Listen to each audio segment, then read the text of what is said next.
کی ہمت اور شجاعت، حضور کے خاندان کی عورتوں کا پردہ ہر خاص و عام انسان پیش کرتا ہے۔ ہر کوئی ان کی ہمت اور ان کے پردے کی مثال دیتا ہے۔ یزید یہ چاہتا تھا کہ آل رسول کے مردوں کو بے دردی سے قتل کیا جائے، آل رسول کی بیٹیوں کو بے پردہ کر کے بازاروں میں گھمایا جائے، مردوں کی لاشوں کو پامال کیا جائے۔ یزید نے کربلا کے میدان میں حضرت امام حسین کی لاش کو پامال کیا اور عورتوں کے خیمے جلا ڈالے۔ رسول اللہ کی بیٹیوں کے سروں کی چادروں کو اتارا گیا، ان کی عزتوں کو پامال کیا گیا۔ کبھی کافر شمر بی بی زینب کو تماچے مارتا تو کبھی کوئی ظالم ان پر ظلم کرتا۔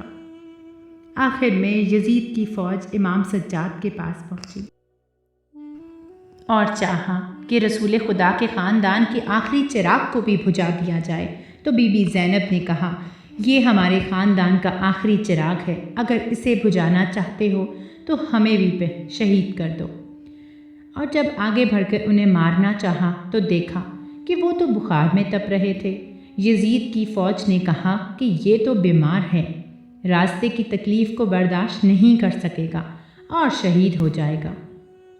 اور پھر ساری بیویوں کو رسیوں سے باندھ کر امام سجاد کو قیدی بنا کر کوفہ اور شام کی طرف لے جایا گیا۔ تاریخ گواہ ہے کہ رسول خدا کے خاندان کے مردوں کے سر نیزوں پر تھے اور عورتیں بے پردہ قید ہو کر لے جائی جا رہی تھیں، اور یزید کی فوج خوش ہو رہی تھی کہ ہم نے حضور کے خاندان سے حضور کا بدلہ لے لیا ہے۔ کوفہ کے گورنر عبید اللہ ابن زیاد نے پیغام بھجوایا کہ پہلے رسول خدا کے خاندان کو میرے پاس کوفہ لایا جائے، ان کی بے بسی کا تماشا پہلے میں دیکھوں گا، اس کے بعد یزید کے دربار کے لیے لے کر جانا۔ کوفہ پہنچے تو وہاں پر سب کو حکم دیا کہ ان پر پتھر برساؤ۔ پھر سب نے ان کو پتھر مارے، بے پردہ عورتوں کا تماشا بنایا گیا۔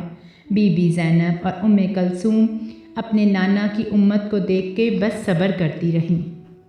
بس جیسے ہی کوفہ کے دربار پہنچے تو عبید اللہ ابن زیاد نے کہا، امام سجاد کو کیوں زندہ چھوڑ دیا؟ اسے قتل کیوں نہیں کیا؟ شمر سے پوچھا گیا تو شمر نے ہنس کے جواب دیا، اس امت میں کوئی تو ہو جو اپنے مردوں اور عورتوں کا تماشا دیکھے۔ اتنے میں بی بی زینب بولی، اے ظالم، اللہ کے انصاف سے ڈر، ہم اسی رسول کی بیٹیاں ہیں جس کی ساری زندگی اللہ کے حکم پر گزری۔ تمام لوگوں کو کہنے لگی، میں اسی شیر خدا علی کی بیٹی ہوں جس کی وجہ سے اسلام کو ہمیشہ فتح ملی ہے۔ میرا بھائی حسین رسول اللہ کا نواسہ تھا، ساری زندگی اسلام کی تبلیغ میں گزاری، لوگوں کو امن اور محبت کا پیغام دیتا رہا۔ کیا قصور تھا میرے بھائی کا؟ روز محشر اللہ کے سامنے کیا جواب دو گے؟ جب اللہ کے سامنے پیش ہوگے تو کیا کہو گے؟ یزید کی فوج زور زور سے کہکہے لگانے لگی۔ اتنے میں عبید اللہ ابن زیاد کہنے لگا کہ اپنی کامیابی کا منظر کس کو دکھائیں؟ کوئی ظالم کہتا ہے، اے ہمارے سردار، آپ کی قید میں رسول اللہ کے خاندان سے پیار کرنے والا مختار ہے۔ ابن زیاد نے کہا، ہاں، مختار کو بلاؤ۔ اس کو بلایا جائے۔ زنجیروں میں قید مختار کو لایا گیا۔ ابن زیاد خوشی سے کہتا ہے، اے مختار، تو اولاد رسول علی کی اولاد کا چاہنے والا ہے، دیکھ ہم نے ان کا کیا حشر کیا ہے۔ جناب مختار نے دیکھا کہ سب کے کٹے ہوئے سر نیزوں کی نوک پر ہے۔ امام حسین کا سر ابن زیاد کے سامنے پڑا ہے تو وہ اس کی توہین کر رہے ہیں۔ جناب مختار کو جلال آیا کہ ابن زیاد کا سر دھڑ سے الگ کر دوں۔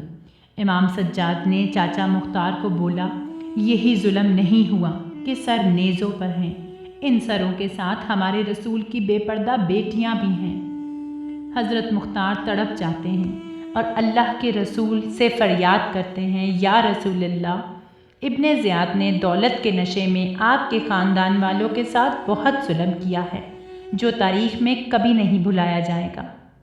پھر ابن زیاد سب کو حکم دیتا ہے، فتح و کامیابی کا جشن ابھی باقی ہے شام میں، رسول کے خاندان کو ایسے ہی قیدی بنا کے شام کی طرف لے جاؤ تاکہ یزید یہ جان لے کہ ہم نے رسول کے خاندان پہ رحم نہیں کیا۔